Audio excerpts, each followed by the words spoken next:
Well, I want to welcome everyone up to another edition of Founder's Journey. I'm so excited about my next guest. She is a serial entrepreneur. Her and her husband just a couple years started a company called Vibeonix. Is that right? Vibeonix? Yeah. Hey, this is Kristi Holt. So thanks, Kristi, for coming on, and let's just get right into it. Let's tell about your backstory. Tell what got you where you are today. So thank you for having me here today. It was fun. We were just talking about all the ways that we've actually run into each other over the past, let's see, I've been an entrepreneur now for about 23 years. Wow. If that's not long enough. So I'll start back where everything started for me was way before I was ever old enough to actually own a business. I started a school out of our house when I was 7 years old. And I know that sounds weird, but I think when you're an entrepreneur, some people say you're born that way or something inside of you sparks and then it's just there. For me, I remember always trying to figure out how to make money and how to serve. And that sounds, at first it was in that order too. I was looking at how to make money and how to serve. And one of my biggest learning experiences is to shift that to how can I serve and make money. But we'll talk about that later. So when I was, let's see, I went to, let's see, where do you want to start? I started doing accounting systems for small businesses right out of college when I was about 20 years old. And I did it for a small wireless company. And we opened up 6 locations and I was just keeping all the books and it was a really fun project, but I got to see how to open small businesses. And when I was 21, I decided that I could do that. And I, with $10,000 in my pocket, went and started a day spa, and which was so not in any industry I'd ever been in. I started doing permanent cosmetics after going to a trip in Lake Powell. It's a big old story, but that's what got me into the beauty industry. And I started tattooing people's faces, which was really scary, but apparently I had the confidence to do it. And in fact, how I got and paid for my training was I convinced 5 girls to let me tattoo makeup on their face before I'd even got trained and prepay for it to pay for my training. Wow. It's a hustler at its finest. So I started this business when I was 21 and I sold it when I was 26. And we sold it for about $500,000. And we thought we were, I mean, my ego was so big and I thought I was amazing and no one was smarter. Nobody was richer. It's the most money I'd ever seen in my life. And I was on top of the world and decided to do it again right outside of our non-compete, which was 5 miles, and go downtown Salt Lake. And right on Main Street in the Kimball building, this beautiful building already built out, hundreds of thousands of dollars been poured into this space and just left for us. I remember the day that we were signing the lease and the attorney looks at me and says, "Does it feel like we're putting a square in a circle? And are we trying to make this work?" And it just doesn't. In my gut, I knew he was right. But we were, the ego took over and I'm like, "No, we're doing this. I'll make anything work. I've done it before." And about 9 months later, ended up closing up shop because we couldn't come up with the $14,000 it took to open the doors every day. And I will tell you, deciding to close down my second business was an ego shot to the heart. And I didn't know who I was because all of my identity was in what I did.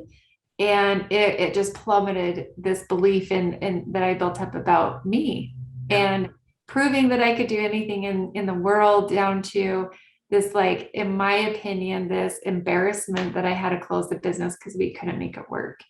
And that was one of the hardest lessons. I know you might ask that question a little bit later, and I can tell you all the hard lessons in that. But it was also my greatest gift in business. I feel like I had the opportunity at a young age to learn that I am not what I do. And I feel like that lesson repeats itself over and over and over again. And I very, very kindly remember that experience when I go through other things as a business owner. And that one always comes up, always. So I really hold on to that lesson. I'm not with you. I love it.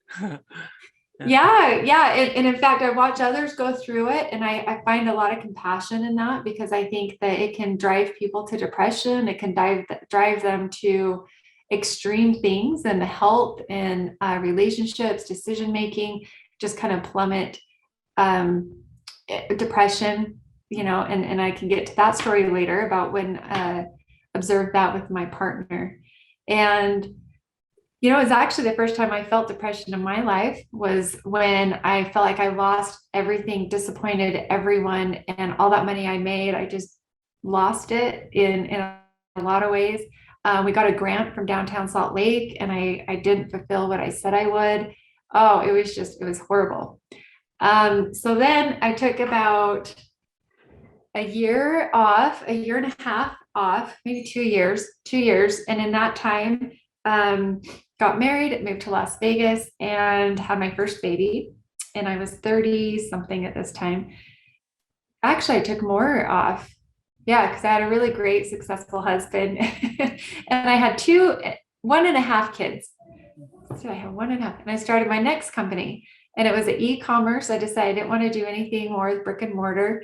Because I wanted to be a mom, we started an e-commerce party plan company, which we taught women to do a high demand service from home.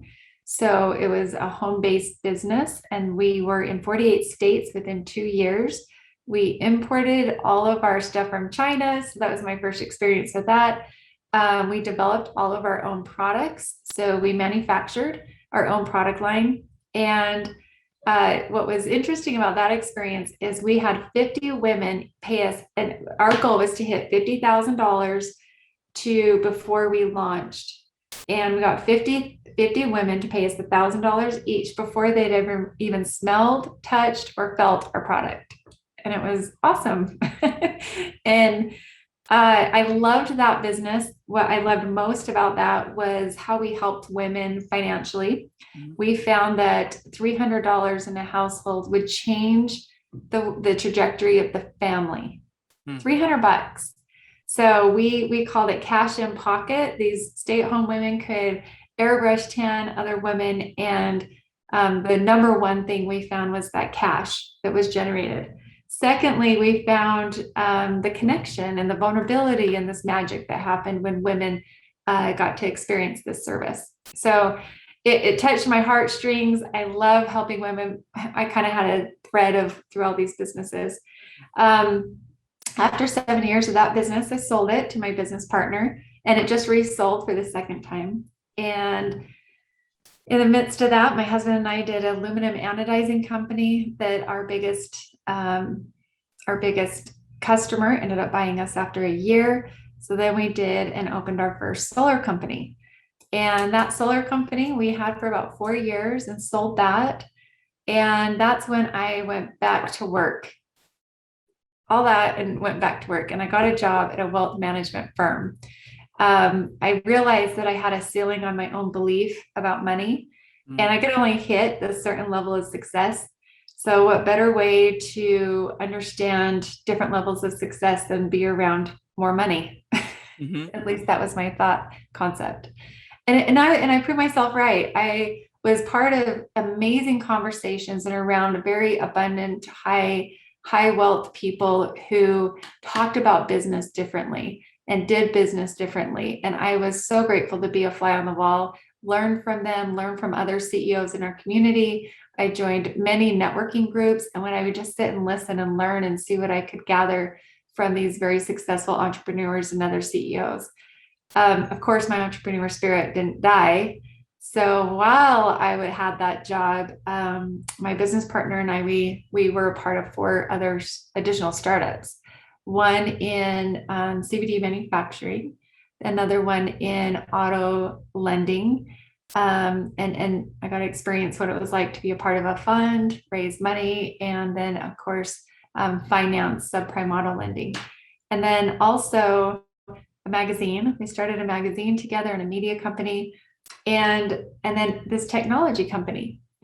And I was definitely at a burnout.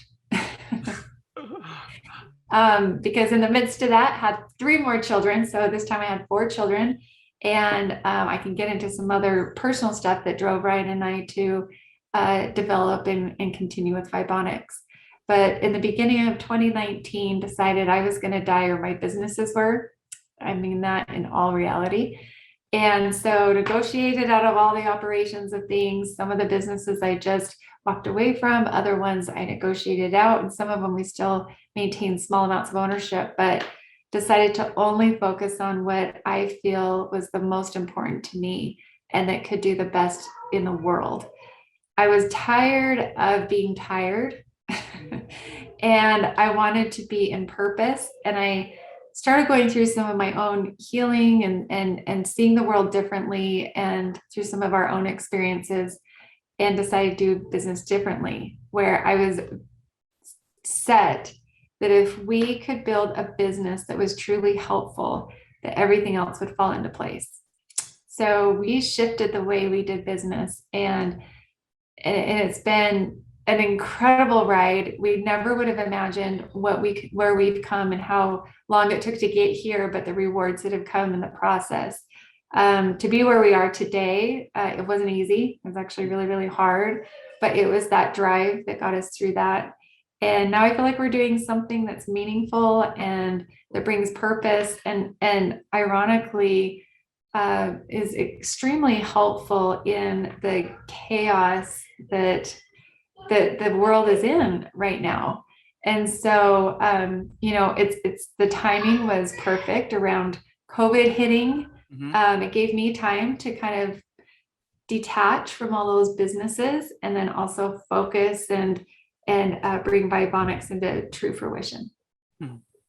How's that? Yeah, that's great. I love it. So tell us a little more, so people understand a little more about Vibeonix. Just give us a little bit of a what does that exactly mean? What do you guys do and that sort of thing? Okay, so we quantify wellness using voice analysis AI.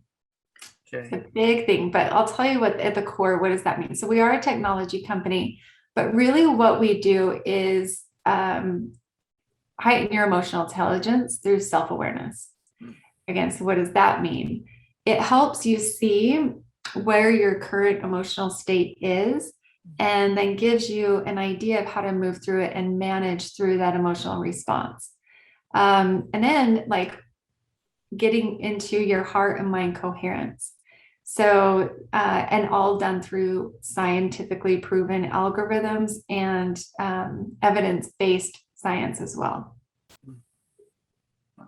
And I mean, it sounds like there might have been some things that led to this on a personal level that hey, this is something that I need in my life. I'm kind of getting that a little bit from you. Is that accurate? Yeah. So remember that thing when I had my first failure, right? It was extremely painful. Yeah. And my husband ended up going through that about 7 years after me. He was at the top of his game, very, very, very successful financially in business, and was miserable every day, even though he was in an industry that people coveted, which was the golf industry. And when he left the golf industry in hopes of, being an entrepreneur, he realized how much of his identity was wrapped up in that job. And it just deep depression after that. And, I think it's common. Well, we know it's common now. At the time, we hid it from everybody. At the time, I didn't know even at the extreme what all this meant. And then coping skills that were brought in were not healthy. And it really was a painful time. And how we got through that and how we managed through that, the tools I wish we would have had, right? So we really learned what could have helped the healing and transformation happen easier, or how we could have prevented it, or even how we could have managed through it differently. And that's really where Vibeonix and the idea of Vibeonix just burns inside of us to keep moving, even though it's been hard, it's difficult. There's been a lot of challenges.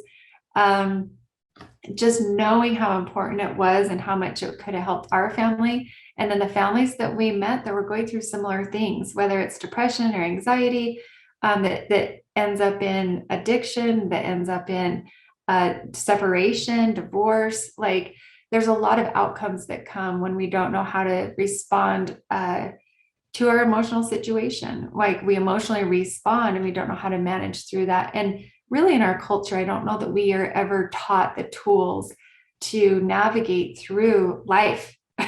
We're taught like the meanings and what we should or shouldn't do, but like what are the tools? And really like what we found is most people judge emotions harshly. They say what's good and bad, anger's bad, or you shouldn't feel that way, or just think positive. And that's really just not true. We have to experience it, huh? Yeah. Well, it needs to be expressed. One thing that I think our culture teaches is to suppress and ignore and tolerate and shove it and move it and deny it. Right. So, and not ask it questions. What we found is, anger or sadness or trauma is here to teach you more about you. Right. And that's really the gift in it. And what does that mean? That you are an amazing human being that has more sources available to you than sometimes we even realize.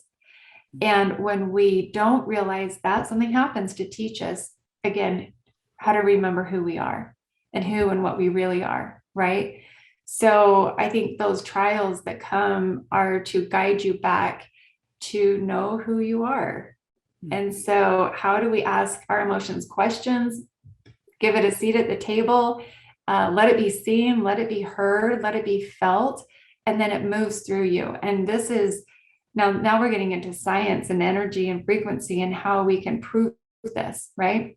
So what we've learned is if we can just observe emotion and not become it, that's how we can really be healthy. I feel it, I'm not it. I feel sad, I'm not sad type deal. Yeah. Right. And stop judging it and say, oh, I shouldn't feel that way. Well, you feel that way. So now what? Yeah. Right. So let's ask it some questions. I remember I had a session with a wonderful woman who was going through extreme levels of depression. And I just asked her one time, I said, what do you think it's here to teach you? And she was like, what do you mean? And I said, she goes, I just want it to go away. And I was like, well, it's here and it keeps staying here. What do you think it needs to tell you? Or what do you think it wants to tell you? And she's like, okay, let me just sit with that. She just started, Anyway, she just started sobbing and she just wanted to remember her innocence. Wow. And so like the next question was, well, what's keeping you from that? Right. So it just treating this differently than what we've been taught so we can live happier, healthier lives and thrive, right? And feel joy and experience joy and move towards love. I don't know how many people talk this way, but I hope everyone begins to. Yeah. Because our true essence is joy. And if we can return to love, we can put down a lot of that fight inside of us.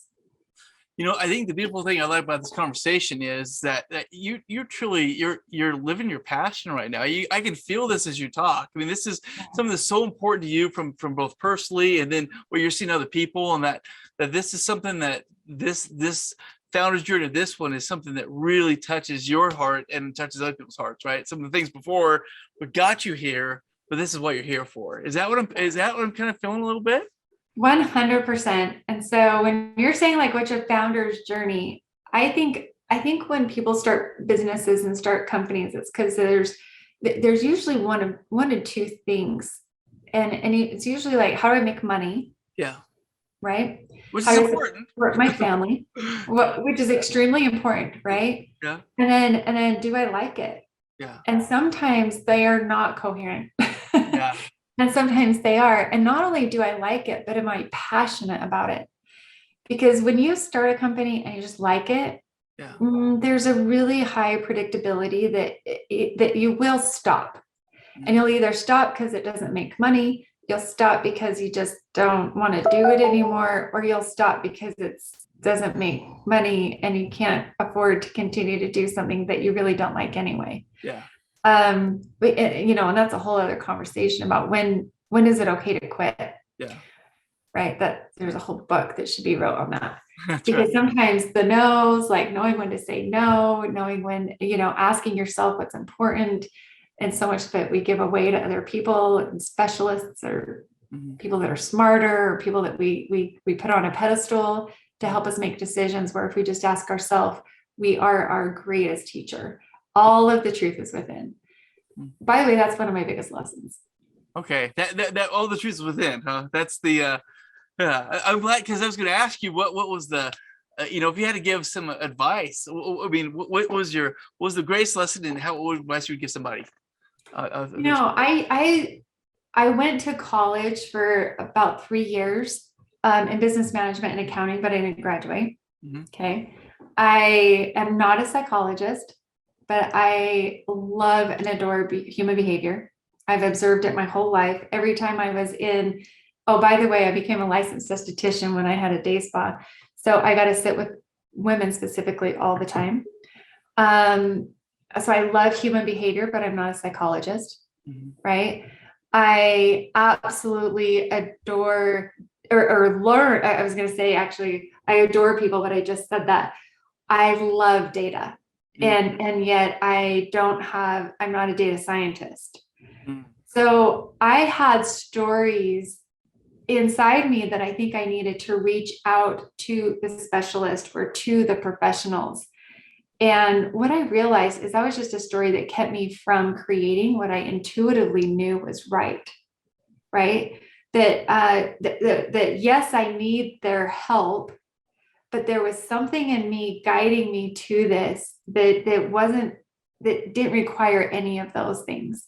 Yeah. And then to trust it. So I guess my biggest advice is to ask yourself, because if you believe it, you'll make it happen. Yeah. And if you don't believe it, it's not going to happen. So really ask yourself what your truth is, and then let that be the truth that guides you. Last question I was going to ask is, if there's a book that you would say, so something you suggest I read, what would it be? This is going to be a funny answer, especially based on, I feel like I just shared a very heartfelt side of me, but my answer is going to be very logical. The E-Myth. The E-Myth is one of my favorite books, because for many, many years, I felt owned by my business. I was like running ragged. I felt like I was chasing. So I'll tell you 3 books that really, in my opinion, have been game changers in my business experience. So the E-Myth, how to get things in a process that's repeatable, right? So a monkey could do it. And I don't mean everyone's monkeys, but like, you don't have to have an expert in that position to complete a task. The task gets completed because the process is clear. So I would say the E-Myth. The other one is Predictable Success. Now, this one to me is been the best book for me, especially when I'm hiring or working with people. If you know, you have to know how they think, and then you can know if the expectation or the accountability of their job is actually going to be done. So if you, for example, I am a visionary, and I also, that's my highest one, but I equally was a processor, an operator, and a synergist. So that having those 4 pillars strong in your business would give you predictable success, right? But if you're missing one of those pieces, it's predictable failure. So in your leadership team, what I have come to understand is, in your decision makers, you have to have a visionary, know where the company is going. You have to have a strong processor mind. How are we going to get there? You also have to have a really strong operator. And by the way, they're all equally important. Yeah. An operator who works that process, right? They're some of my favorites, because they like show up at the same time every day. They love checklists, and they will get that checklist done every single time, right? The processor is really good at writing the checklist, but the processor isn't always good at doing the checklist that they wrote. It's just funny things you can probably find in your own business. And then last but not least is a synergist. It takes a team to be successful. You cannot do it yourself. you don't, most likely you don't have the skill sets to do it yourself. So find the right people to do the work with. And then the last one was profit first. Mm. I don't know if you guys read that one, but I did not do that. I ran businesses on a traditional balance sheet where, you know, you get your revenue to come in, you take out your cost of goods sold, and you take out your expenses, and then at the very end, you get what's left. So you're constantly in this mentality of giving yourself the scraps. I needed to not think that way anymore because I felt like I was drowning and I never was in charge of my own balance sheet and my profit and loss, and it just felt off all the time. So predictable success profit first. You put your profit first before your expenses, and then see if you can really afford what you're spending. Oh. So it's a different mindset. You take that profit out first, and then you adjust your expenses versus adjust your profits. Mm. Because most people are running their businesses that they can't afford to run. Mm. Yeah. So those are very logical. All those were like, ding, all of them are amazing. Those are my 3 favorite business books. Wow. You know, and so the last thing I want, because this is part of the Tech Founder Circle, you know, and with a little tech emphasis here, because you've done all kinds of, I was kind of shocked actually, you know, hear all the things you've done, and so vast. Although you did some online type stuff, but this was really, is this really the very first tech one you did, or Yeah. the other ones? Yeah. So yeah, I mean, I've managed a tech stack in my own businesses, but no, I never no, I never done a tech company. What was the one thing that was different about this versus I mean, because this is a whole new, because I'm guessing you're not a programmer, you're not a coder, you know. Nope. Okay, so here's what I will say is the biggest difference in a tech company, and I hope every tech company, well, I'm sure would agree. Tech moves fast and it's extremely expensive, in my opinion. With even solar, it's like, okay, this is going to cost us $15,000. We're going to charge 30. Go sell it. We'll buy all the parts. Go put it on. Yeah, we got this, right? Tech, it's like you got to come up with this idea. You got to prove that there's an algorithm, and then how do you connect it with an API? And then how's the user interface? And do the users get what you're trying to put out? And then you got to test it, retest it. Are we solving a real problem, or is this just fun? And then how do we monetize? Like, it's a holy crap problem. Yeah, that you're trying to solve. And it feels like there's so many moving pieces that are happening fast. Yeah. So I think with the tech company, for me, you think your runway is 6 months, give it 12. Gotcha. You think you need a year of salary in your bank account to take care of your family before you start, give it 2. Mm-hmm. Like, I have found the test, the retest, the taking it in, learning, it's just this never ending process, and you never get it done. And that can be expensive and a long time. So I think the runway on a tech company was a lot longer than I anticipated and more expensive than I anticipated. So, but also, you know, when you start getting it all figured out, it's very lucrative if you do it right. Yeah. But if you do it wrong, you might run out before you get it right, and then you're just screwed. Yeah. So that's where I think, and it's very competitive, right? Yeah. You better have something that A, people are asking for, and B, that people want, and C, is different enough that people care. Yeah. Yeah. Well, I think those are some great stuff. I've really enjoyed this, Kristi, and so I hope that people appreciate it. And so if somebody wants to maybe ask you more questions or find out more about your business, or what should they do? How should they get hold of you, get hold of your business? What do they need to do? Yeah, LinkedIn. I love my business community on LinkedIn. Our product is invite only, not to sound like we're an exclusive club. We just happen to be B2B. So if anyone wants to try it, like right now, we're open to have people try it, especially in our tech community. Joel BK Smith, he's part of us. And so we're going to be putting it out there for people to try. We'd love to have your feedback. And I will share, we launched with Juan Diego High School. And this is on a personal note. I know that there's a lot of parents who are really trying to understand their children, and their children understand themselves. So my heartstrings are all connected to that. If there's anyone in your family that you'd like to offer this to, my 14-year-old son uses it every day. And then we have really meaningful conversations about where he's at and how he's doing. And then also email Kristi@Vibeonix.com, or you can go to Vibeonix.com and be notified of things that we're doing. Okay, perfect. All right. Well, thank you so much. And we'll, and hopefully if people, if they're not part of the Tech Founder Circle, reach out to me, reach out to Kristi, Joel, Paul, whoever, and then join us and all the fun's there. So, all right, thanks. And just one ask, support women in tech. We need more of us. Women think differently.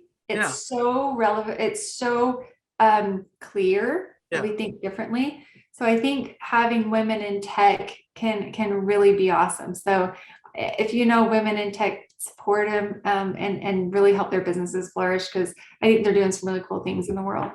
All right. Well, thank you so much.